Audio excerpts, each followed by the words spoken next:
What's happening, everybody? Welcome back to the History Things podcast. I'm your host, Pat McGuire. We're on a field trip today.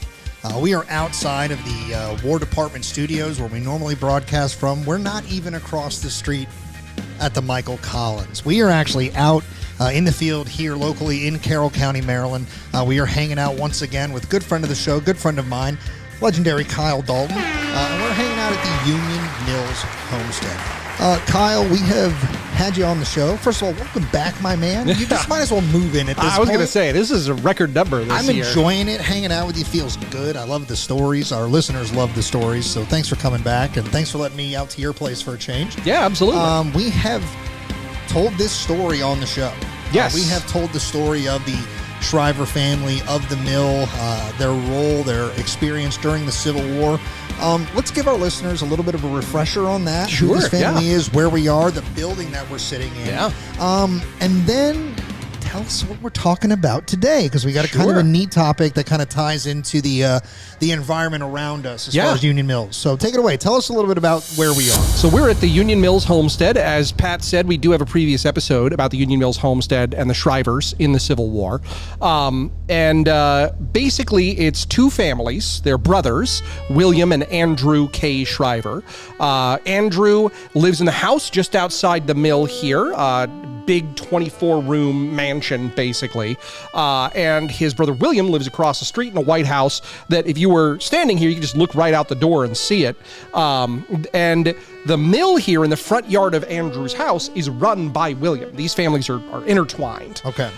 William, though, is an arch secessionist, and Andrew is a Unionist. Huzzah! So all of William's sons, almost all of William's sons, serve in the Confederacy. And one of Andrew's sons puts on the blue uniform and has a skirmish just before Gettysburg. So is this thoroughfare, this road, the road? The road. This is the road that Jeb Stuart comes down 2 days before Gettysburg. So that's now the site driveway, essentially. Yes. That's the road. And just outside the door here, there was another road. It's like a whole web of roads that connect here. So Jeb Stuart's cavalry comes right after a skirmish in Westminster called Corbett's Charge. Yep. They stay the night here, and then they head up to Hanover, have the Battle of Hanover, and then swing over to Gettysburg, guided by one of the Shrivers, T. Herbert, who lives across the street. I believe we mentioned that Corbett's Charge feels a little bit like a Blazing Saddles bit. A little bit, yeah. Kind of coming up the street real hot like that. Especially when, you're looking down the road at Gettysburg where there's like as many casualties as Vietnam. Right. It just doesn't feel as weighty. No. So that's kind of neat to see that's, every time I've come here, this is a driveway, but this is the road. This was the road until the 60s, I think, when they built 97 and bypassed the site. If you were going any direction in this area, you had to come through here. So Confederate cavalry comes through. 3 hours after they leave, Union 5th Corps shows up. Ooh. And they stay the night here as well. So in the movie Gettysburg, when Jeff Daniels is giving that speech as Colonel Chamberlain, that's here at Union Mills. Really? It's on the screen. It says Union Mills, Maryland. Oh, I never even noticed that. I've seen the movie 1,000 times. So this is a major stopping off point and remains so for the rest of the battle and for days beyond. Okay. So right outside this window, right outside that door, you would be seeing artillery and troops and cavalry, supplies, all heading up to Gettysburg. And the opposite direction, thousands of prisoners and wounded and ambulances coming down this way on their way to the train station in Westminster to head off to the hospitals. Are near here, right? Exactly. So that's what we're talking about today. We're going to be talking about the ambulances and the stretchers, specifically the guys doing it. Who are the ambulance drivers? Who are the stretcher bearers? Okay. That you would have seen coming up and down this road in innumerable quantities. All right. Well, tell us about them. So obviously, the Battle of Gettysburg would be would be audibly heard. Oh, yeah. From where we are sitting right now. Yeah, they write about that in their letters. So for 3 days, they have heard the thunder and cacophony and devastation of what will be the most devastating and the largest battle fought in the Western Hemisphere ever. Yeah. July 4th, I feel like it's even before. I feel like the battle has to be still raging as the wounded start streaming through this And that's actually area. a key point. The Civil War is a different kind of conflict than anybody alive in America can remember. Okay. So for comparison, we fought a lot of wars in the 19th century, but none of them on that scale and none of them local. The last major conventional war on American soil was the War of 1812. Again, we got a lot of other wars. We got the Mexican War. We go all the way down to Mexico. We have the Seminole War, but that's not a conventional war. It's not on the same scale. Right. There's plenty of fighting in the far west. Right. But again, as armies facing off on the field, the last time we did that was 50 years ago. Yeah, in America. It's been a generation and a half, It's been a long time. Yeah. And that war, 0.5% of all enlisted men became casualties. That's not that many people. Most people who served in the War of 1812 were not really at danger of becoming casualties. By the Battle of Gettysburg, 3% of the Army of the Potomac is devoted just to removing the dead and wounded. That is a massive jump. Yeah. And that's not enough. We'll talk about it, but 3% is not enough to handle a flow. They are incapable of handling how many wounded and dead there are. So that's what we're going to be kind of discussing is this change. What did they start with? Who were the guys that were doing it at first? Why didn't that work? And who did they settle on? All right, so we're going back even before the battle. Are we going back? We're going back to the beginning of the Civil War. So before John Letterman has been like, we gotta change some we'll stuff. Definitely, you can't talk about this without talking about Letterman. I was going to say, you can't. I mean, man, my man's like, go get that wounded guy, get him out of here. Yeah. So how much of our conversation today will stretch to another topic we've covered here on the History of Things podcast, where we've been to the Crimea? Yes. Where tons of lessons, specifically medical ones, are learned by famous people like Dorothea Dix and things like that. Florence Nightingale. Yeah, Florence Nightingale, and then Dix kind of takes the torch in America. Right. So how do we? If you can hear it in the background, we are so live. That is the mill here at Union Mills. Yeah, we're grinding right now. What are we grinding? Corn. Yeah. We got our miller here, Neil, is grinding corn right now. So it's not Jimmy, not cracking corn. No, it's Neil. Grinding corn. Yeah. All right, we'll try to get that on film at some point today. That's really cool. So, all right, so we are going to tell a story today. So get us started then, Kyle. So at the beginning of the Civil War, what does extracting the wounded look like? So let's just start it like this. I am a private. I am wounded. I am on the field. In 1861 at Manassas, at Bull Run, what does it look like for me? It doesn't look great. Part of it's going to depend on which side you fought for. Okay. Well, I'm a Union man. So something that... Wrinkle, I'm from Montgomery County, Maryland, which was very Confederate. And it's Manassas. Nobody wears uniforms that make any sense. Right. So, you can probably pass it off. So the modern me would wear a blue uniform and fight for the North. But being objective, historically, like the average, I probably would have fought in a Southern... It's... If you follow the community average, I probably would have ended up in those ranks. The first thing to bear in mind, and this remains unchanged through the course of the war, is the first form of triage, and the one that lasts the entire conflict, is a triage of allegiance. You always pick up your own guys first. Okay. It's not actually about who's the most wounded. It's about what uniform they're wearing. Okay. That's always true for both sides, the whole conflict, to the point that we have accounts from wounded soldiers who've been captured that know that they have to wait. They're just going to hold on, and the other people will be treated first, the other people will be evacuated first, then they'll get to you. The exceptions are certain officers, either because of like a old sense of like nobility and that kind of thing, or because they might have intelligence. Those guys often get off the field first, but otherwise, it's always your own guys first. Okay. So that's true throughout the conflict. All right. In the early days of the Civil War, the people actually driving the ambulances, the people actually carrying the stretchers, are completely unregulated. There is no orders. There's nothing there that says this is what you should be doing and this is who should be doing it. There's no training. There's just, here's a stretcher. Go have fun. Wow. So mostly, that's your bandsmen. That's the musicians. You men are relieved. Report to the rear as stretcher bearers. Do it now!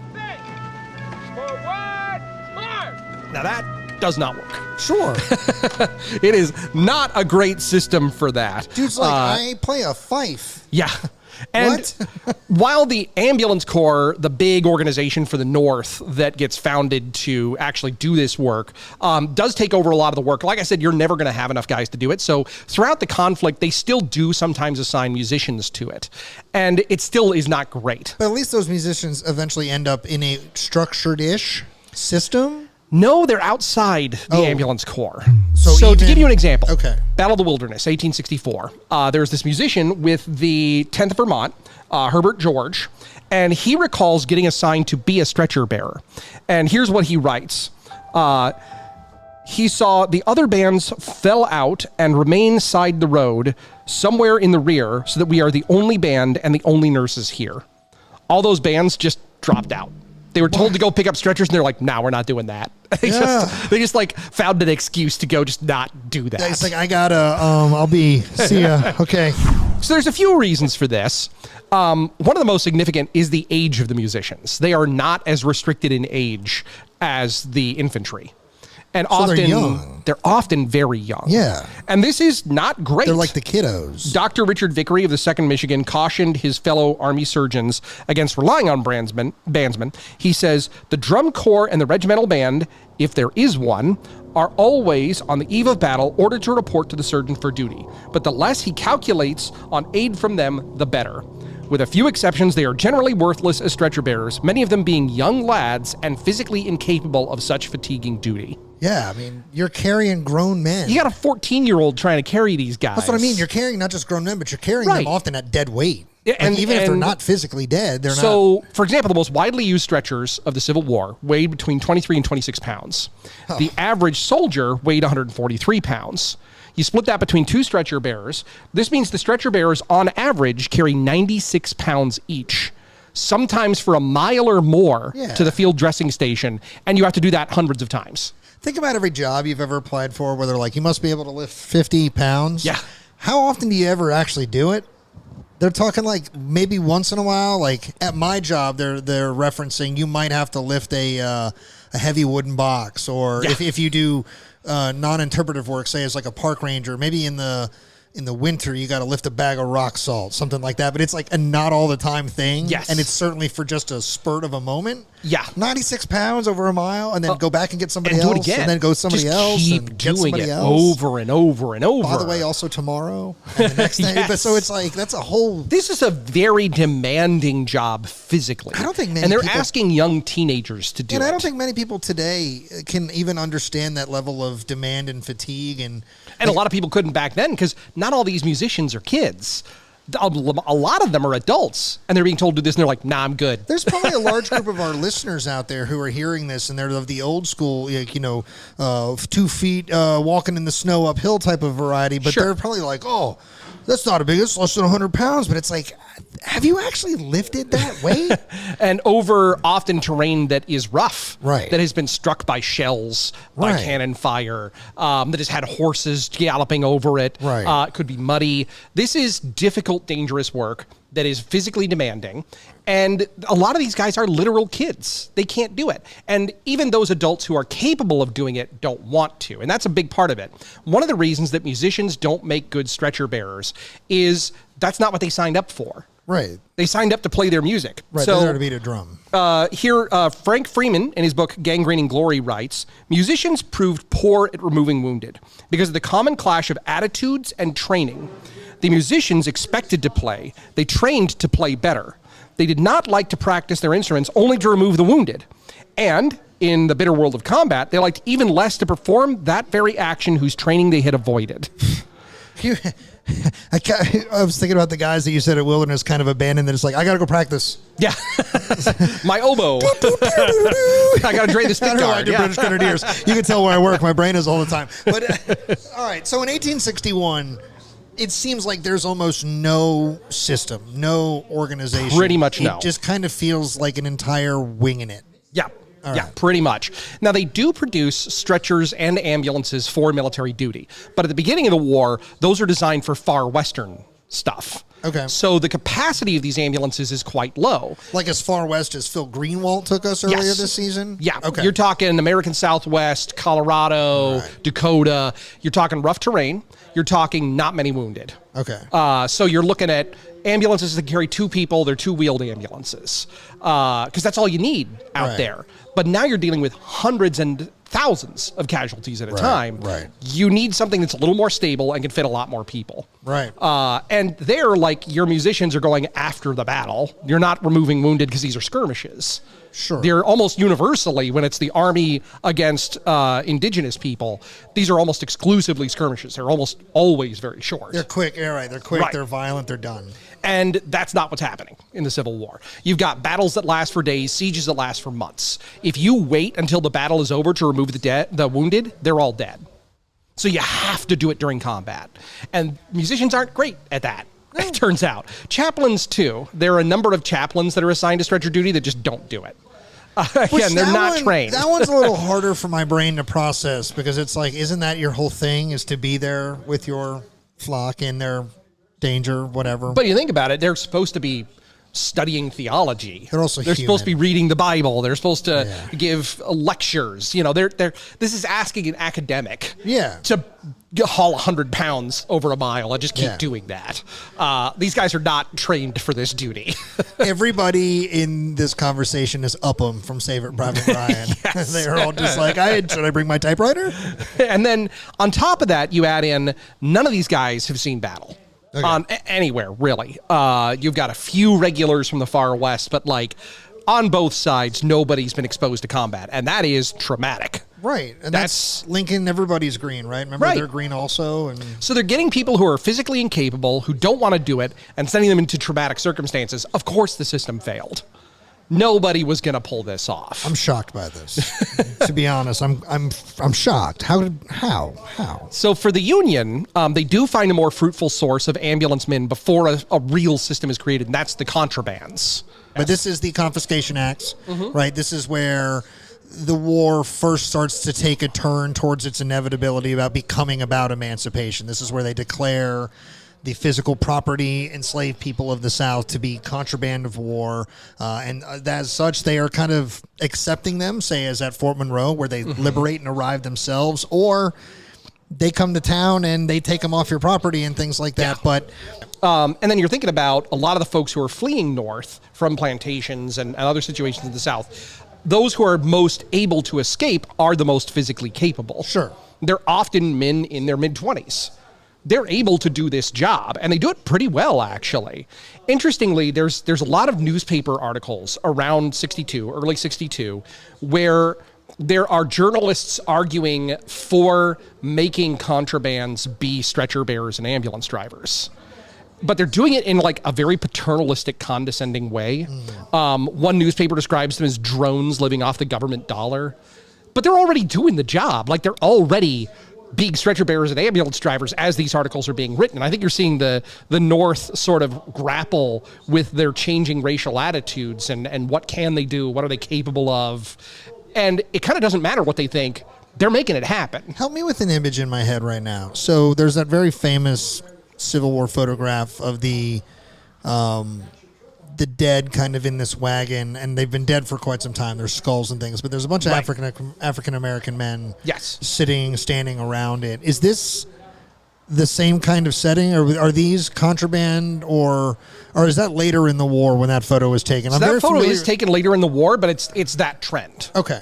It's still very much those kinds of guys. Okay. People who fled from the South, from enslavement, to military institutions, whether that be an army on the move or a fort, and then offering their services, and generally receiving pay for those services. Cool. So yeah, very much that. Cool, yeah. As soon as we were kind of talking about it, I was like, I've seen this image. It's just like, it's one of the Civil War images when you get into the macabre pictures of the Civil War. It's just kind of like seared in my mind. Yes. So, all right, cool. And notably, they do very well on the battlefield. You see a lot of complaints about the band. You see no complaints. I've never found a complaint about contrabands as ambulance drivers or stretcher bearers. Well, but there's a part of me that wonders if it's as simple as their entire life is trauma-based. I mean, that's not a small part of it. No, but You know, right. like, It's a like- different kind of trauma for sure.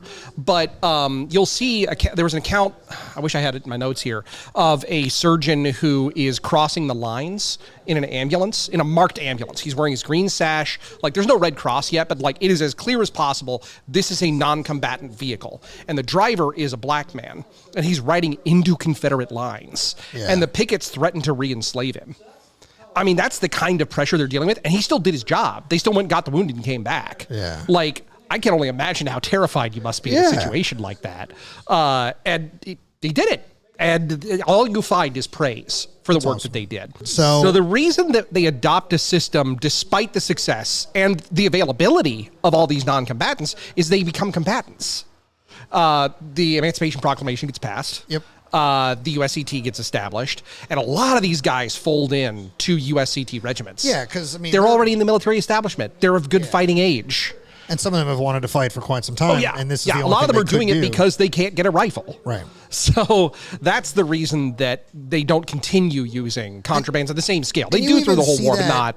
You even see that in Glory. I mean, think Yeah. about how you meet Morgan Freeman. You meet him in the context of clearing the dead and wounded. Yes. And then he is among your first enlistees Yes. of the 54. And we see that in individual cases. Hosea Simmons is an undercook for an Illinois regiment. Right. And when the Emancipation gets passed, Emancipation Proclamation gets enacted, I should say, and then the USCT is formed, he's made a sergeant. Like straight away, he gets a sergeant stripes because he's been on the battlefield. Right. He knows how to deal with the trauma.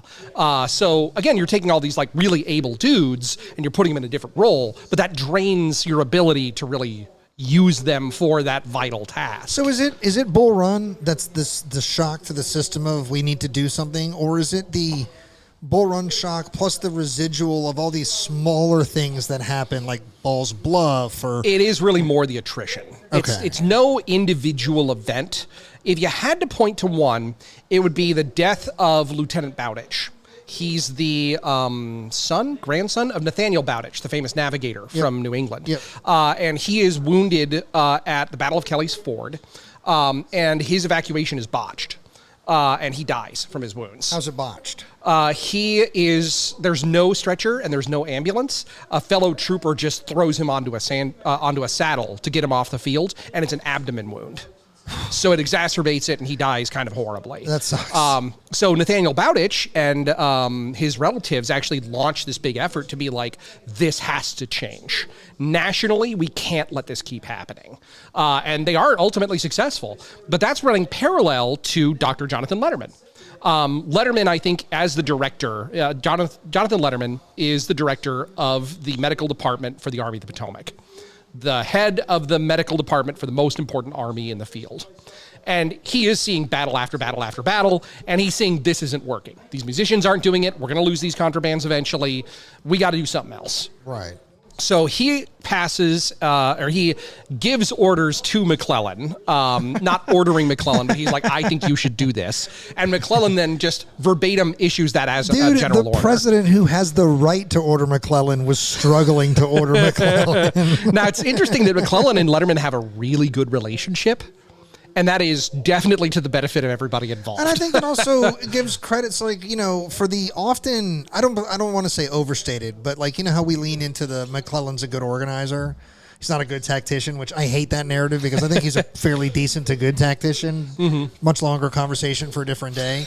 But if he is a good organizer, having a good relationship with the agencies of like your periphery, such as your food, your supplies, your ammunition, your medicine, that all makes sense to the narrative of he's a good organizer. Right. So I actually, and he is. I believe. I mean, that often you fully. find those generals in the first half of the war, the Union generals that like don't do super well on the battlefield are actually really good organizers. They've been promoted too far. Yeah, and that's kind of speaking to that we haven't done this in 50 years. Yeah. I mean, there's like a whole generation of office, and that's why they were going to places like the Crimea to see things. Yeah. So it kind of brings me to this question. So the Civil War is not the first battle in the first war in the 19th century.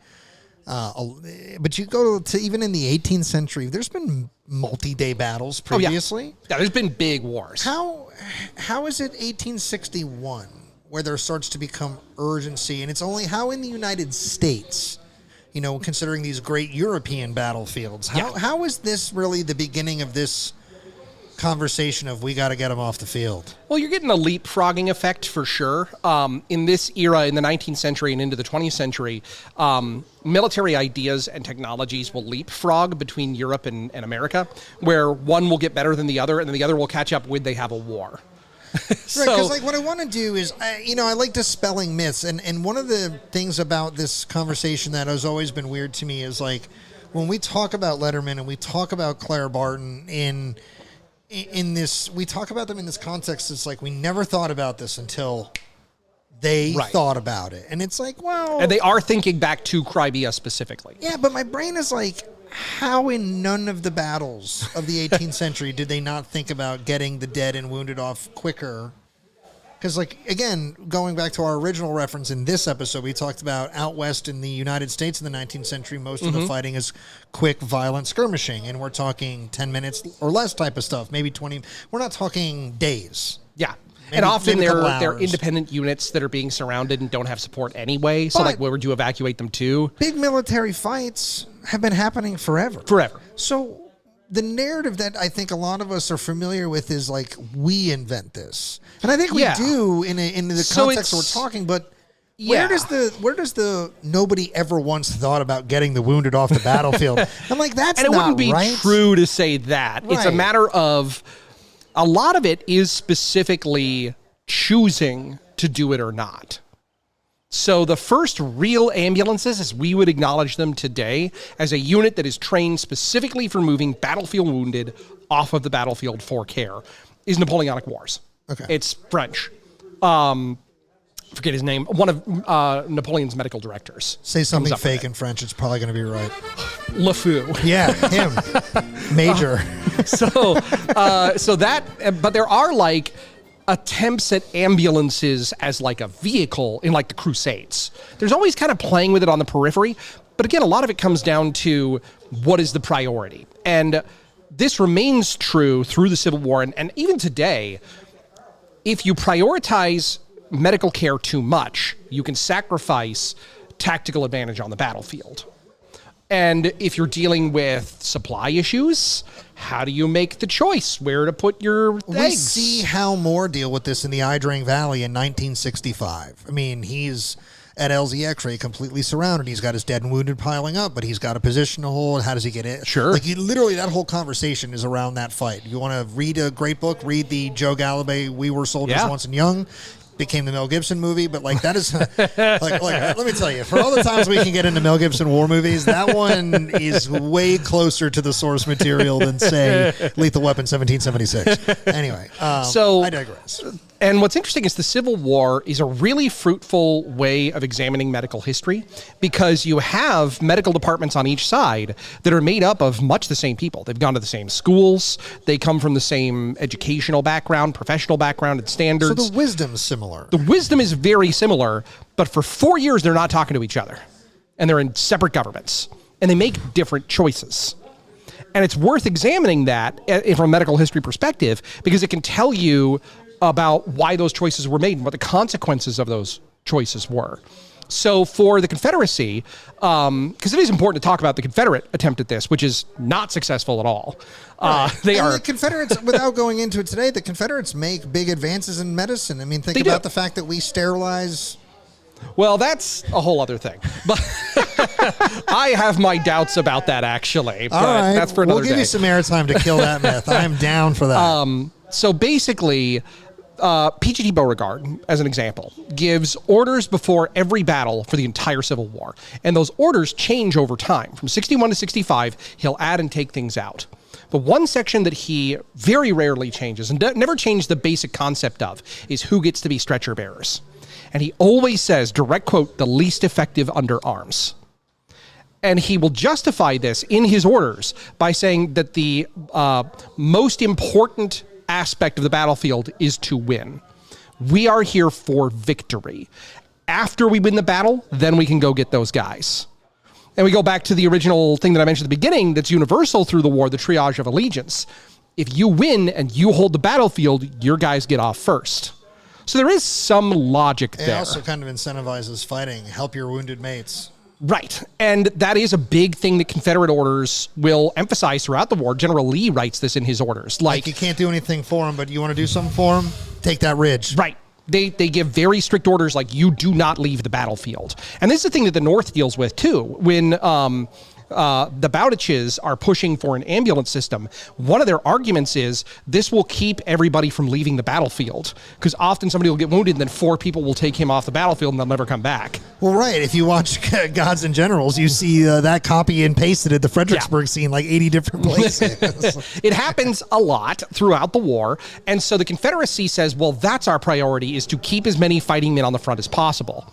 Now, I think this does go back to one of the big issues that the Confederacy has, sort of strategically, the idea that one gallant rush is always more important than strategy. That, like, they never really get beyond, like, well, if we just win this one battle. And it's like, guys, you won a lot of battles and it didn't matter. Okay, Kyle, since you come on the show as often as you do, what we are going to do is we're going to create a box, a little clear box, and it's going to be called Reasons the Confederacy Lost. And every time we think of something, we're going to write it on a little sticky and drop it in there, because, like, one gallant rush, we'll add that to the railroads. I think that's a big problem for them, because they're constantly doing that. They're constantly like, well, what if we just charge right at the center of this line? What if we turn the flank over here? That'll be enough. They're living in the romance. No, for but sure. you have to think about logistics. You have to think about morale, which they collapses catastrophically in the last third of the war. Right. And one of the reasons that happens is because these guys know they're not going to be taken care of if they get shot. They just get left on the field. And largely, that's what happens. Mortality rates for Confederate wounded are significantly higher than for U.S. wounded. I don't want to jump too far ahead. And so if this is we need to answer this later in our conversation, go for it. But I now want to think about the Overland Campaign in this context. Because Grant, while taking what we would consider fat L's, he's taking them tactically to his advantage. I'm going to disengage from this fight, move laterally, and continue my advance because I have the manpower advantage. Yes. Okay, what's also happening as he's doing that brilliant strategy is he's leaving a lot of his dead and wounded on battlefields he has been losing at. Yeah. So, like, if it's too far ahead, like, what's happening there? Like, he's, like, not willfully losing the battle. It's not a good characterization, but he's willfully ceding a temporary field for a larger gain. Right. And as such, there are physical men left on those fields. So and with the allegiance thing, it's like, how does that affect Union morale? It's like, well, not great. It's like, because it's like Grant's leaving your guy there. Right. He's not even fighting over the ridge anymore. But at least the Union has some system for removing the dead and wounded. Okay. Because the Confederacy really doesn't. So generally speaking, the U.S. will refer to its evacuation personnel as ambulance corps. And generally speaking, the Confederacy will refer to them as infirmary corps. Okay. And like I said, with P.G. Beauregard and Robert E. Lee's orders, they're always like, take the cast-offs. Take the guys who are not good at fighting, take the conscientious objectors, take whoever, but if they can pick up a gun, they need to be on the front line. The U.S., by contrast, with the establishment of the Ambulance Corps in 1862 under Jonathan Letterman, the exact language he uses in his orders are that he only wants the active and efficient. So you have least effective underarms and the active and efficient. And so he wants physically capable. He wants physically capable. He wants able to take combat. He wants people who are trained specifically to do it, which is a big deal. So Confederacy never has that combination. When is the Ambulance Corps physically created in 62?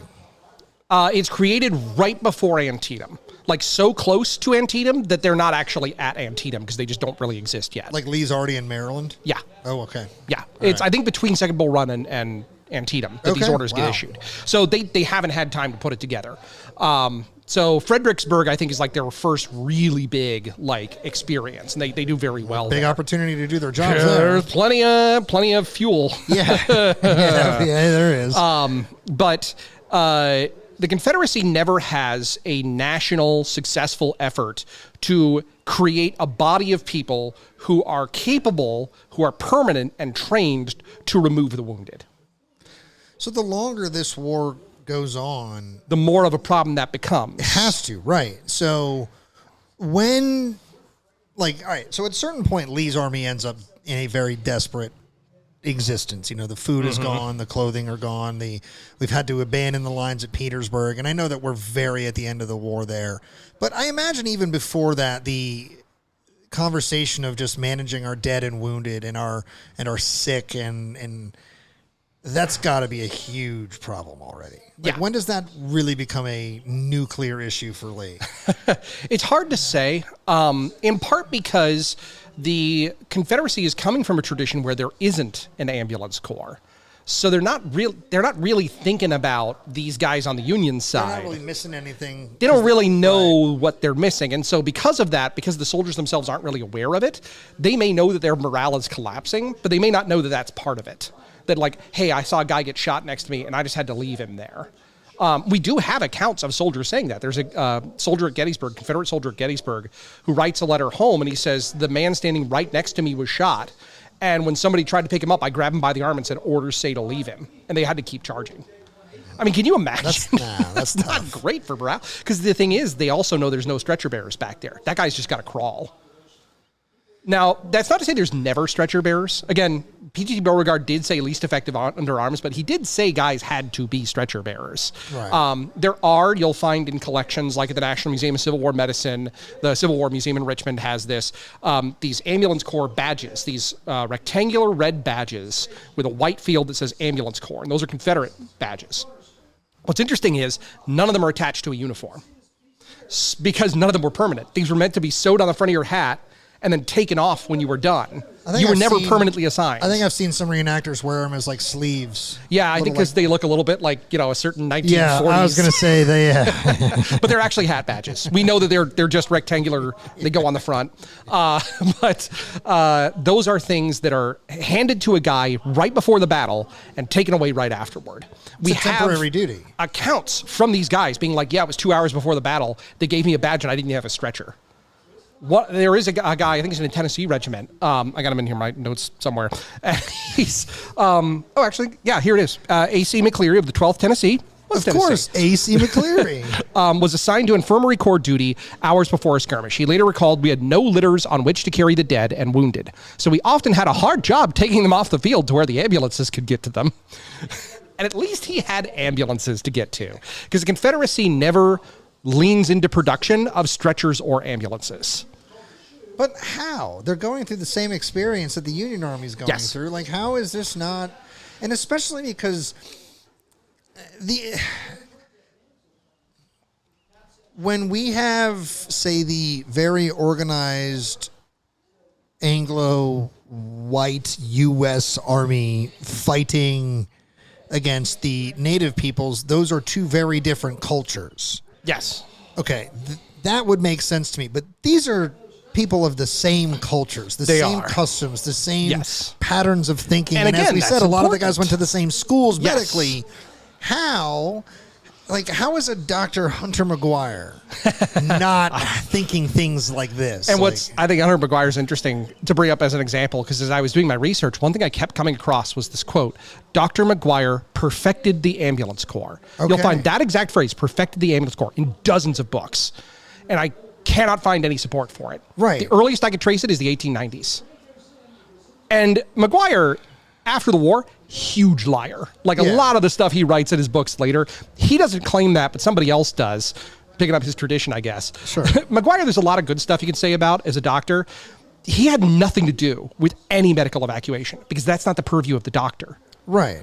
The ambulance corps guys are not considered medical professionals even by the Union. So the only... Like Dr. Jonathan Letterman is a doctor because he's a doctor and stuff before the war. Yes. But they don't think of, and he never assigns medicine or bandages or training of any kind medically to the ambulance drivers or the stretcher bearers. So their job is strictly transport just logistics. Moving people. There are supplies. There's a supply list that tells you exactly what to put in your ambulance, down to like how many lanterns and candles you have. No medicine, no bandages, no tourniquets. That is never because you don't want an untrained person doing medical work. Have you or has someone you know been a victim of medical neglect, either by a hospital, dentist, GP, or cosmetic surgeon, which has caused injury or even death? You don't want a guy doing minor surgery when he hasn't gone to school. What are you talking about? You're from California. Aren't there people that you grew up around that went to doctors specifically like that because it was cheaper? So I've seen Escape from LA. I know what Bruce Campbell can do. So I think that it's, even though they're from the same tradition, they both have the same sort of hang-ups. Sure. Or do they? Because the Infirmary Corps as unlikely as it is to even exist, if it did exist, it was far more likely to get training in first aid. So Captain Hebrig, I think that's his name, how you pronounce it. He's a German American in Richmond, and he tries to create an infirmary corps, a unit that is specifically meant to do battlefield evacuation. And he asks for cuppers, bleeders, people who do kind of what they think of as quack medicine at the time, right, but do some kind of medicine because they know how blood works. Right. And he does like give them bandages and tourniquets. And this unit never really takes off. Doesn't really get off the ground, but you'll find even as low as the company level, you'll have company level surgeons training stretcher bearers how to do bandaging in the Confederacy.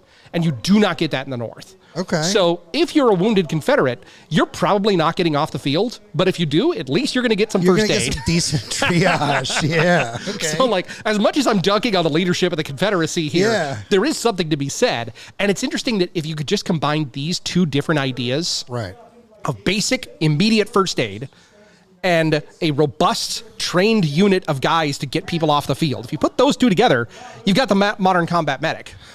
But it's the lock and key, and they're on two different sides. They're not even on two different sides. They're not even in the same book. They're kind of not. And it's a long time before these ideas come together. So we go through a monumental change just in the first 2 years of the war. Yeah. So by the time it manifests here at Union Mills in 1863, yes, the battle begins on July 1st. Do the first wounded start streaming through here same day? I mean, so if we were driving, so if we're driving, it's only 25 minutes up the road. Yeah. Are they coming through an ambulance or are they coming through on foot at first? Both. Okay. So if you're walking wounded, you leave space in the ambulance. The stretcher bearers don't need to move you. The ambulance doesn't need to move you. All wounded are directed to a field dressing station, kind of like a first aid station. From there, they do some very basic care. You usually have it run by an assistant surgeon who will do pain relief, who will do bandaging, maybe very minor surgery. And then from there, they say, okay, well, you're good enough to go back, or you need to stay here, or you need to get back to the hospital. That's where the triage actually happens. All right. There's probably an ad hoc triage on the battlefield. There's probably a stretcher bearer who's like, that guy looks like he's worse off than that guy. But that's pretty much it. There's no formal training for that. There's me over there like, I'm so bad. Take me. There's actually one surgeon who develops a internal resection technique. If you have a split bone inside your arm, he can put it back together through surgery without like full on like opening you up. At least that's how I understand it. The internal resection, though, is for wounds that are too dangerous to move. So this surgeon was running onto the battlefield under fire and performing surgery on dudes. So he would get all the medals today. It's wild. That's crazy. The walking wounded, if they are not well enough to go back to the front, but they don't need an ambulance, they're just going to walk. And we know they come here to the homestead. Lou Shriver, who I mentioned in our episode, great diarist, he recalls that the pump in the front of the house was where the walking wounded would go to dress their wounds. So a bunch of guys would gather around there, wash their wounds out, change their bandages, that kind of stuff. Because keeping wounds wet was a big technique at the time. They were really into the wet bandages, which is not a good idea. No. So, look, we're not doctors and we know that, all right? That's basic. But by that point, you do have a well-trained organization. And the training is really key. Like I mentioned it a couple of times, we know that it's not first aid, but just how you carry someone can make a big difference in their survivability. And a good example of this, a counterexample, is what happens to General Stonewall Jackson. Because as he's being evacuated off the field after getting shot by his own guys, he gets carried by 4 stretcher bearers, which is too many. You want 2, only 2, because if one of them trips or gets hit or whatever, the stretcher will brace itself. If you do 4, it'll tip and spill you out. And that's what they do to him. They drop him. They drop him twice. Oh, twice? Yes. And the second time, he's dropped on his wounded arm. Sick. So they're also carrying him, because it's more comfortable, on their shoulders. You're supposed to carry them below your waist, because if they do fall, they're only going 2 feet instead of 5. So this is horrific training for a legendary general. Yeah. Imagine the training that they gave or didn't give to the buck private who's moving the other buck private What off they the do field. with Braddock in 55. They're like, get your fat ass out of here. Bad news. You should be trained to do this kind of thing. Right. And they're just not, even at that high level. Oh, man. So that is a pretty big deal. So as the wounded are moving through here, is Union Mills becoming a collection place because it's just a prominent homestead on a major road Well, at it's the time? not really a collection place is the interesting thing. You would think, because we just know in this area how many hospitals there are. Right. There's never a hospital here. The Okay. wounded are on their way somewhere else. They're just moving through because the train Right. is... The train is there. If they want to get you back to a general hospital, especially in D.C., Right. they're sending you to Westminster. Right. So there are countless wounded coming through here. You would hear them on the wagons as they're going by. And you have the walking wounded treating themselves on the way. But the family's So here. the family here is not actually hosting a hospital. Not officially. Well, anyway, but the people are stopping because I remember in our episode we were talking about the food. So that's kind of the experience here is you're seeing the wagons clatter by. You're seeing the bloody stretchers. You're seeing the wounded. They're not really stopping here. And I think that's kind of symbolic of how this entire thing has been viewed, not only then, but today, that like this is a vital and innovative thing. It fundamentally changes American medical care. Okay. But nobody really seems to notice on a big scale that that's happening. There are 20,000 books on Amazon about the American Civil War. There's never been a book published about the stretcher bearers and ambulance drivers. Not even one. Not even a chapter, as far as I can find. There's like a paragraph here and there in a book about Letterman or something. Offensive. Our friends run a museum about this subject, but there's no books written about this subject. It's so weird to me that like 3% of the Army is doing this. We have books written about everything about the Civil War, but this is just like invisible. And the thing is, you can draw a really straight line between what that innovation was then and where we are now. In 1866, the very first civilian ambulance company is founded in Cincinnati, where they were building ambulances for the ambulance corps. The second one is at Bellevue Hospital in New York. Founded by an ambulance corps veteran. Both of those ambulance companies are still running today. That's cool. That's really cool. That's the patch for FDNY EMS station number 8, which is the Bellevue Hospital one, has a modern ambulance truck and a Rucker ambulance from the Civil War. Oh, that's awesome. How straight of a line you could draw. Like every time you see an ambulance driving down the road, that's because Dr. Letterman in 1862 was like, we should fix this.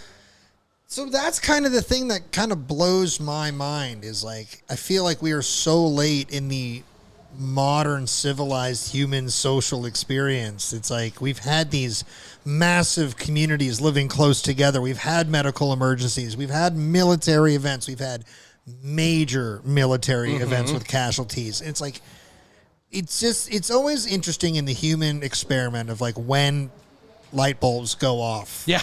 And it's like, this one feels so late to me when you consider the amount of warfare and things before that. Well, again, we're doing a little bit of leapfrogging. Europe got to this before we did. Sure. And what's interesting is that leapfrogging happens again when you get to World War I. Europe seems to have kind of like forgotten how to do ambulance stuff. Right. And then when the Americans show up, it's like, oh, your system's really good. It's like, yeah, we haven't really changed it that much. Right, like the field hospital systems are so, yeah, exactly. So how did you find, because you are a man that finds any rabbit hole you can find, and somehow you find not even the bottom, but deeper places of these rabbit holes. How did you end up in this one? Because of just the Shrivers? I know you're going through the Shriver. No, this goes way back. To like, I just was always I'm always interested in the people whose stories don't get told. All right. You know, the sailors of the Braddock expedition. I'm like, how did these guys get here? You know, like, why would they be there? Who are they? And this was a group that I just kind of stumbled across where I was just like, yeah, who is carrying that stretcher? Like, who is that guy? What's he up to? Where did he come from? I like those questions. And that's just kind of where it started. I just started collecting sources. I've got a 150-page manuscript now on these. There's a lot more to talk about that we're not going to cover. Right. But there's just so much there that I'm surprised nobody's been interested in. It feels, as you said, like, why not? I'm going to get a bunch of emails that are going to be like, so Kyle's going to write the book now? I mean, if you're a publisher. That is true. If you're a publisher, reach out. So the backdrop of our conversation today, we are at a day 2 of a public event for Union Mills. Tell us a little bit about, by the time you're hearing this, the event will have wrapped. So make sure you tune into the Union Mills website and social medias to stay up to date on their calendar for the coming 2027 season and things like that. But in hindsight, what event are we hanging out at today? What's going on here at Union Mills? This is Citizen Meets Soldier. It's an event that's been running since the 90s. It explores the Civil War history here at Union Mills that we briefly talked about at the top of the episode. Yep. And our next event is coming up in a couple of weeks, the Corn Roast, our 55th year of the Corn Roast. That's going to keep going forever. Yes. We also have our Christkindlmarkt, our German Christmas market in November. Right. Before that, at the end of September, we have a microbrewery festival. So come out for all of those, check them out. And then we're open Tuesday through Sunday for the rest of the summer, and then weekends in September and October. Nice. Well, let's do something a little different. Let's invite a friend of ours here, a new friend of mine, friend of yours, here to the show. Go ahead and grab a chair with you on the way in. And what we'll do is we'll put him right in the middle here, and we'll give him the mic. Yeah, we can just swing it behind you there so you don't have a cable across your lap if you don't want it. Are we? Yeah, let's go ahead and unmute our friend here. So why don't you go ahead and introduce yourselves to the audience, the History Things Podcast. Welcome to the History Things Podcast. Thank you, sir. My name's Sam McCutcheon. I've grown up around closer to Frederick, but in the general area here my whole life.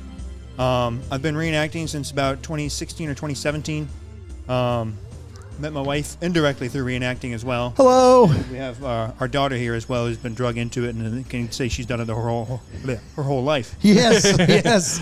Street cred from a very young age. Yeah. So when you participate in this Citizen Meets Soldier, you're representing a unit. You're representing sort of like sometimes towards the end of my all the time Civil War reenacting career, I just was representing General Billy Yank, because I didn't want to be, I can't be a whole unit by myself. So are you representing a unit today? Are you part of a larger unit? Tell us about that. Today, I'm more so just, like you said, generic Billy Yank. Most of the other units got kind of peeled away at either other life stuff or modern time stuff or just a variety of Classic things. July Civil War experience. Yeah. Yeah. If you believe in it hard enough, you can do it. Yeah. You believed, young one. But yeah, normally our unit would be the 3rd U.S. Infantry Company B. Our unit historically would be coming along this way, kind of around this time, I believe. I'm not 100% sure on our unit history. We either, after the Gettysburg, either went up and helped with the draft riots or we went back to Washington. I know we did eventually go back to Washington. We just sort of stayed in Washington for the rest of the war.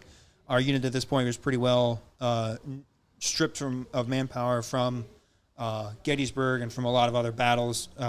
We were a part of the Federal Army. We weren't like a state volunteer. Right, unit. you said U.S. regulars. Yes. So there's only 10 regiments in the U.S. Army right at the beginning of the war. So obviously when the war breaks out, they're likely out west. Yeah, down in Texas, I believe, if I'm not mistaken. Oh, well, that's an interesting place to be to Yeah. start the war. Yes, it Yeah, is. definitely. And if I'm not mistaken, the 3rd was broken up between the different units. Some, I think, were paroled because being down in Texas, it's kind of hard to get out of Dodge before the inevitable Confederate Literally war Dodge, surrounded. yeah. Yes. Yeah. But I greatly enjoy being up at some of these smaller events and stuff like that, being able to just show off.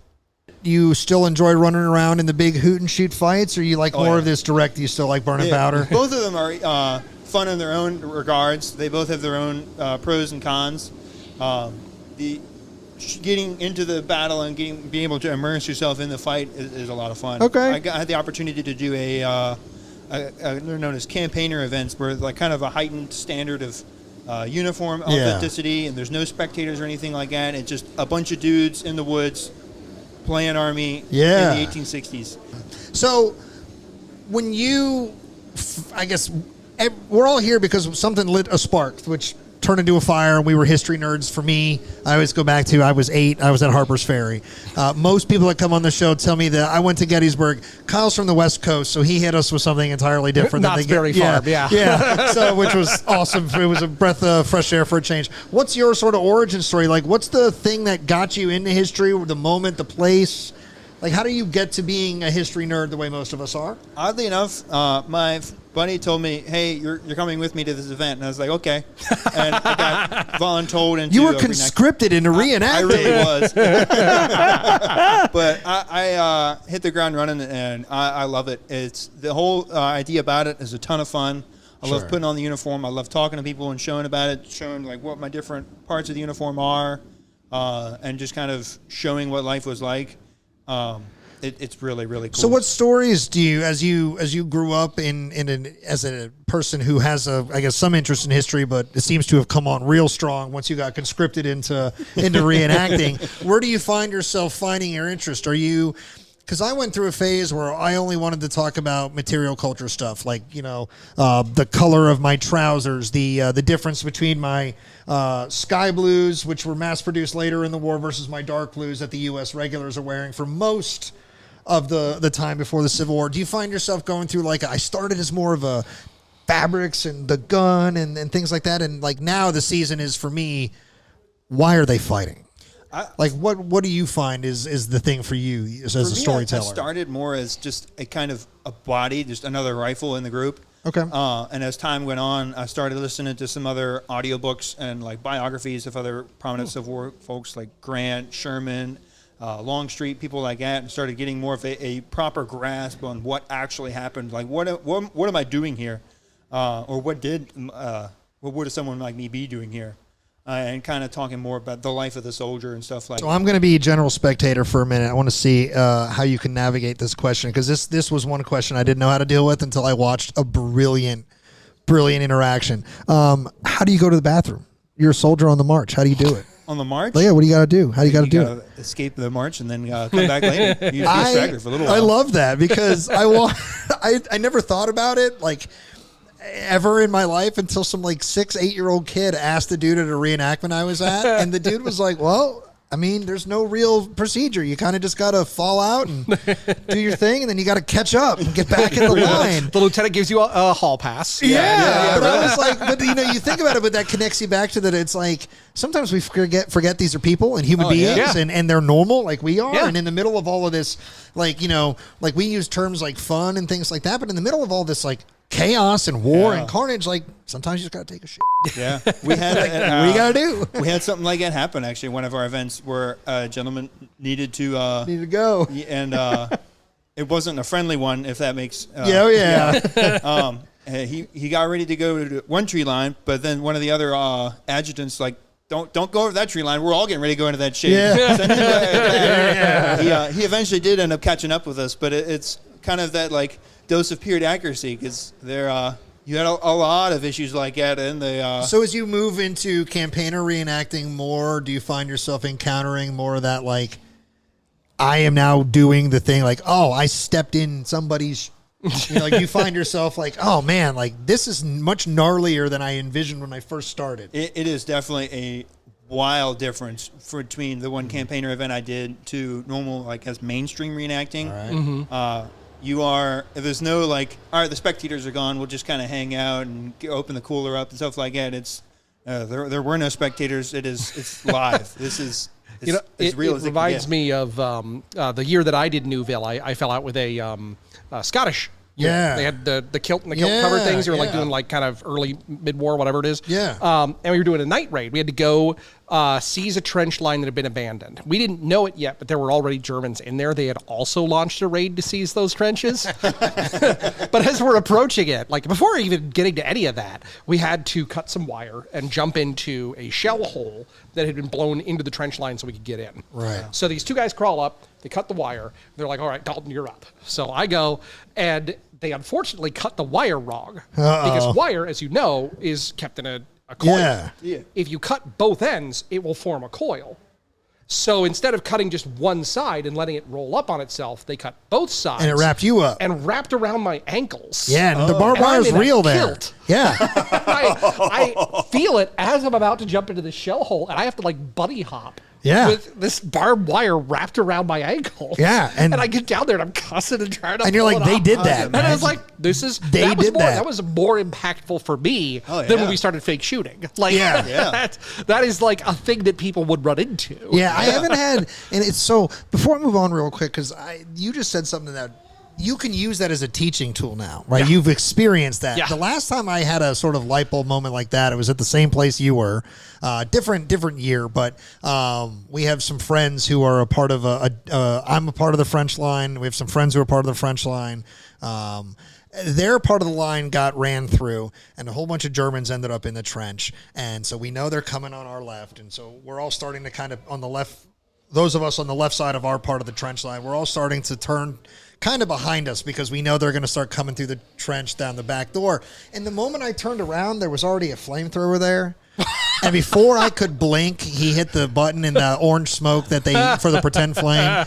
But before I could blink, I turned around, and as soon as my eyes saw him, I was engulfed in orange flame. And my brain went, "I am barbecue!" Like holy, and I went, like that was all I could do before I was engulfed. Yeah. But I was like, oh man. So it's fun when you kind of you move into it. You can use these experiences to kind of connect you to the actual experiences of the past. Oh my, yeah. So when I was introduced and first told who you were over there, I didn't just learn that you were toughing out the heat and the smoke and being a cool storyteller, hanging out with your family here. I heard you also come from a pretty notable family, one that I would be highly aware of because I love jams and jellies, especially in this region. Tell us about your family. So my family, we are a McCutcheon family. We have McCutcheon's Apple Products, of course, in Frederick. We've been around there since 1938.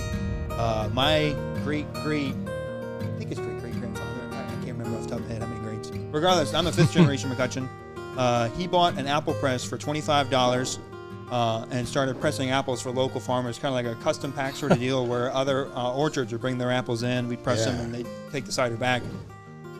And we've just kind of snowballed from there into where we do a ton of private label stuff where we're doing... This is one of yours, Yeah, right? so Yes, we were actually. going to say today's show is brought to you by Shriver Saloon, Sarsaparilla. Sarsaparilla. I wanted to say Sunset Sarsaparilla because I'm a Big iron. Yeah, exactly. I have a big iron on my hip right Yo. now. But so obviously, so you guys make that label. That's awesome. I have McCutcheon stuff in my fridge right now. Excellent. Like as of this moment. You're welcome, by the way. It's very Norman Rockwell story, too, of like, with just $25, he got himself an apple press. Yeah, really. But I love those stories. Like that's the grit. That's the hard work. When we Yeah. think of America, that's what we're talking. Well, and that's also, we were talking earlier about just sort of the similarities, too, with the Shrivers here starting their canning factory in 1869 Right. And becoming really prominent in the 20s and 30s, because that's like the big era for canning. The 20s and 30s is when it like explodes.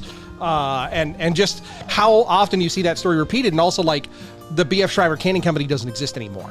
Not everybody actually gets through it, but McCutcheon's is still a force. Oh, yeah. Still around. Hi. Isn't that right, Lee? Hi, friend. You're next in line. She's like, I'm actually the boss now. So do you work for the company actively? I do. I'm actually the director of jelly production there. The director of I jelly. am. That's a very nice title. I love can- it. I got to you get rid of hiring? executive director. Yeah, take that off, Kyle. Turn in your badge and gun now. The director of jelly production is the best professional title I've ever heard in my life. Do you wake up every day and go, "That is the best job ever"? That's awesome. So, what do you do? Like, you oversee basically. I think she wants to say something. You Want to say something, Molly? She's like, nah. It's like, I like the idea of it. Now that you put me on the spot, Yeah. nah. So, like, all right. Do you have a favorite jelly? Honestly, it's hard to pick. There's a lot of good ones. Some of my favorites now are probably the newer. Like we have a red, white, and blue preserve, which is it's just apples, blueberries, and cherries with a hint of vanilla, and for the 250th. Yeah. And then we have a carrot cake, which my wife actually recipe'd up, and that's got apples, pears, pineapples, and carrots as well. Wow, as a number of that's different sizes. awesome. It's a very busy jar. There's a lot of different stuff going on in it. Yeah. It's really, really But cool is to it try. acceptable to just spoon right out of the Yes. jar? I've done that repeatedly. I was thinking about that for the red, white, and blue one you were talking about, but he started describing that, and I was like, I'm going to crush that. Both of them smell amazing when we pack them. All right, we're going to do an episode about this in my studio, and I want you to bring jams and jellies. We should probably and do like a whole taste thing about, test. because we got the canning here. Yeah. We got you. And then you remember the episode we did on Yes. my Spanish ancestors? Because one How of them could we is forget? the Ortegas, Right. with that Ortega Mexican food comes I also from. have their stuff in my fridge right now. Yeah. Let's Oh, go. there you go. Yeah. They started out as All the kinds of Pioneer manufacturing. Green Chili Packing The Company. new title of this show is called "What's in My Fridge," and the guests are tied to what's in my Ooh, we fridge. could do. You had that whole grilling series. We That's could do right. something with that. Yeah, we got barbecue sauces. Heck yeah. Oh my goodness, it's all coming back. I'm so excited. So this is awesome, man. So what's the next thing on your public schedule of reenacting? We know what's coming up for Union Mills. Where are you heading to next later this summer? Honestly, as far as the summer, I'd have to look at my calendar again to figure out where I'm going. I know normally we do Cedar Creek in October, but the next one I know we're definitely going to is a Harper's Ferry event, which Harper's Ferry was actually where I got my start. Okay. It's kind of the... That's a really cool site. It is. It is an awesome event. We've been doing it. The unit has been doing it for way longer than I've been in it. It's how the buddy who conscripted me, it's how he got conscripted into doing it. I think he was doing Boy Scout stuff and ended up helping the unit some fashion. It's like that meme where they're like, you go to Williamsburg and they're like, where's Timmy? And they're like, Timmy's suddenly with a reenactor, and the mom's like, Timmy, no! And he's got the full kit on. I've had a really good time. At the end of the episode here, we've done some exploring of the grounds here, so hopefully you've enjoyed a look at some of the things from hopefully music to obviously the people here participating as living historians. And we'll get some cool shots of the house itself. Kyle mentioned that, right outside of where we're sitting in the mills, this beautiful homestead. I feel like a president came here, yeah, certainly. Eisenhower was a member of our museum. We have a photo of Eisenhower standing on the porch getting a membership. I wasn't thinking of the right thing. What I was thinking of was we had somebody stumping. We had a political speech here. Yes, 1840, there was a rally here for William Henry Harrison. Right. And the Liberty Pole from that rally is just outside that window. It's sticking off the top of that bark shed there. Everybody was known for wearing coonskin hats and drinking hard cider during that campaign. Hell yeah. And on the porch here, Francis Scott Key gave one of the last speeches of his career, stumping for Harrison. FSK, my man. My man. Awesome. Well, Kyle, I always appreciate you coming on the show here, man. Mr. McCutcheon, pleasure to meet you and make you an acquaintance and friend now. Welcome to the show. We'll catch up with you in studio next time. Excellent. We're gonna do the taste test, and you're coming. Yeah, you're gonna be involved. We gotta talk a little bit about all You're 100% that. gonna be involved in that. We're gonna. We should talk about some of my ancestors that weren't monsters. Yes, please, Kyle. Man, you have established a terrible trend on this show. You are such a wonderful and beautiful man. I know somebody else in your family also is. Let's talk And about I say that every time we talk about it. These guys are the exceptions. That's why we're talking about it. Oh my goodness. Well, I'm Pat McGuire. This is Kyle Dalton. We're here at the Union Mills Homestead. Support small sites. Come out to my site. Get out to your favorite sites and keep asking questions. We'll catch you all next time. See you all later. Slán go Adios. fóill.